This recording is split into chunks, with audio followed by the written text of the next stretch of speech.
সম্প্রতি রাজ্যে বিধানসভা ভোটের দিনক্ষণ ঘোষণা করা হয় নির্বাচন কমিশনের তরফ থেকে। আর তারপর থেকেই সব দলের একের পর এক প্রার্থী তালিকা প্রকাশ করা হচ্ছে। গত 17ই মার্চ মঙ্গলবার তৃণমূল কংগ্রেসের প্রার্থী তালিকা প্রকাশ হতেই উচ্ছ্বাসে মেতে উঠল লালগোলার নেতাকর্মীরা এবং সবাইকে মিষ্টিমুখ করাতে ব্যস্ত থাকেন তারা। লালগোলায় তৃণমূলের নবনির্বাচিত প্রার্থী হয়েছেন শিশুরোগ বিশেষজ্ঞ ডক্টর আব্দুল আজিজ। তিনি সংবাদ মাধ্যমের মুখোমুখি হয়ে প্রতিশ্রুতি দিয়ে বলেন, তিনি যদি নির্বাচনে নির্বাচিত হয় তাহলে সর্বপ্রথম লালগোলার মানুষের সুবিধা অসুবিধার কারণে সুপার স্পেশালিটি হসপিটালের দাবি করবে মুখ্যমন্ত্রীর কাছে। এছাড়াও তিনি সাধারণ মানুষের পাশে থাকারও আশ্বাস দেন। পাশাপাশি তিনি আর কি জানিয়েছেন শোনাবো। This news is sponsored by JM jewellers. সোনার গহনার মজুরি মাত্র 6.5%। Anandamath, station road, Ichapur.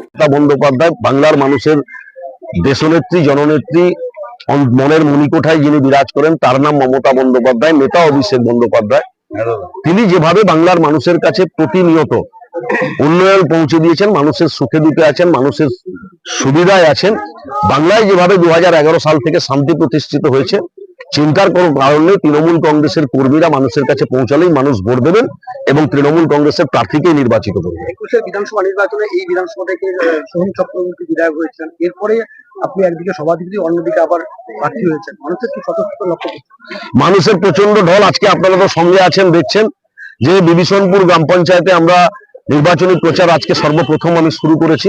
আমাদের 1 নম্বর পঞ্চায়েত সমিতির জোন অরূপ সুন্দর পণ্ডা, এই এলাকারই ছেলে, এই ভূমিপুত্র, তিনি পঞ্চায়েত সমিতির সভাপতি।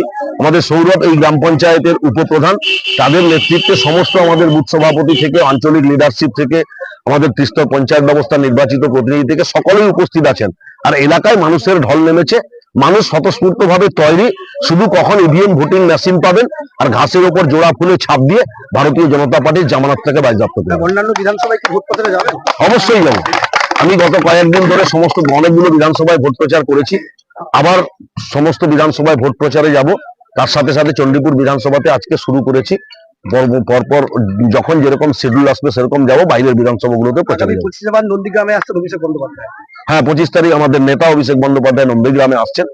তিনি নির্বাচনী মিটিং করবেন, তবে সেই মিটিং এর মধ্য দিয়ে তিনি আমাদের নেতা যা নির্দেশ দেবেন সেই নির্দেশ আমরা অক্ষরে অক্ষরে মেনে পালন করি। এখনো পর্যন্ত চণ্ডীপুরে প্রার্থী ঘোষণা করেনি বিজেপি। কেন প্রার্থী ঘোষণা করেনি সেটা বলার কথা নয়, তবে তারা তো জেনে গেছে যে 16টা বিধানসভা কেন্দ্রের মধ্যে 12 থেকে 14টা আসন তৃণমূল কংগ্রেস জিতবে। প্রার্থী ঘোষণা করা না করা সমান। রয় সোলার অ্যান্ড ইঞ্জিনিয়ারিং এ আপনাকে জানাই আন্তরিক স্বাগতম। আমরা সরকারিভাবে অনুমোদিত গভর্নমেন্ট লিস্টিং ভেন্ডর PM সূর্যঘর যোজনার অংশীদার। আপনার বাড়ির ছাদে সোলার সিস্টেম বসালেই পাচ্ছেন 78,000 টাকার সরকারি ভর্তুকি। সাথে আছে সর্বোচ্চ 10 বছরের লোন সুবিধা মাত্র 6% সুদে। মানে একবার ইনস্টলেশন আর বছরের পর বছর বিদ্যুৎ বিলের সেভিং, একসাথে কম ইন্টারেস্ট আর বড় ভর্তুকি। এটাই আপনার বিদ্যুৎ বিল কমানোর সেরা সময়। Roy solar and engineering, standard quality installation, officially অনুমোদিত আর সব প্রসেস একদম ক্লিয়ার ও প্রফেশনাল। আপনার বাড়ির ছাদটাই এখন আপনার সবচেয়ে বড় সেভিং এর জায়গা। আজই যোগাযোগ করুন 8117321539 অথবা 8100292551। আমাদের ঠিকানা কল্যাণী, নদিয়া। রয় সোলার অ্যান্ড ইঞ্জিনিয়ারিং, আলোর শক্তি আপনার সেভিং এর ভবিষ্যৎ।